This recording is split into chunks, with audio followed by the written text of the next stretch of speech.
Students, আজকের ক্লাসে আমরা ম্যানেজমেন্ট ইজ অ্যান আর্ট, ম্যানেজমেন্টকে আর্টস কেন বলা হয়েছে এটা নিয়ে আমরা কয়েকটা পয়েন্টস এর মাধ্যমে এলাবোরেট করে জানার চেষ্টা করব কি এটা আর্টসকে কিভাবে রিলেট করে থাকে। First, systematic body of knowledge.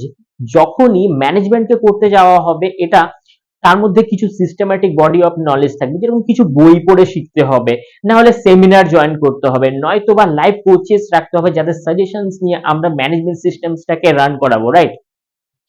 এটা তো ঠিক আছে।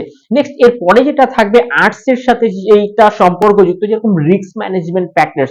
যেরকম আমার মিঠাইয়ের দোকান আছে, যেখানে মিঠাই হচ্ছে একটা প্যারিশেবল থিংস, মানে বেশি দিন রাখলে পরে সেটা নষ্ট হয়ে যাওয়ার সম্ভাবনা থাকে।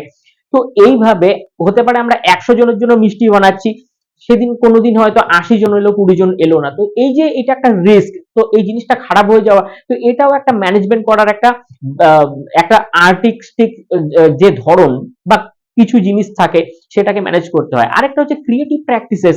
এই মিষ্টির দোকানের মধ্যে আমি জিলেবি বিক্রি করি, এবার এই জিলেবির মধ্যে আমরা খালি আগেই বিক্রি করতাম শুধু জিলেবি, এবার আমরা কি করলাম একটু ক্রিয়েটিভ জিনিসের মধ্যে অ্যাড করে দিলাম, ঠিক একইভাবে ওর উপরে একটু মলাই, একটু জাফরান, পিস্তা এগুলো আমরা দিয়ে দিলাম, তো তাতে একটা গার্নিশিং এর পরে সুন্দর অ্যাট্রাকটিভ লুক দেখালো এবং এর টেস্টেরও পরিবর্তন হলো।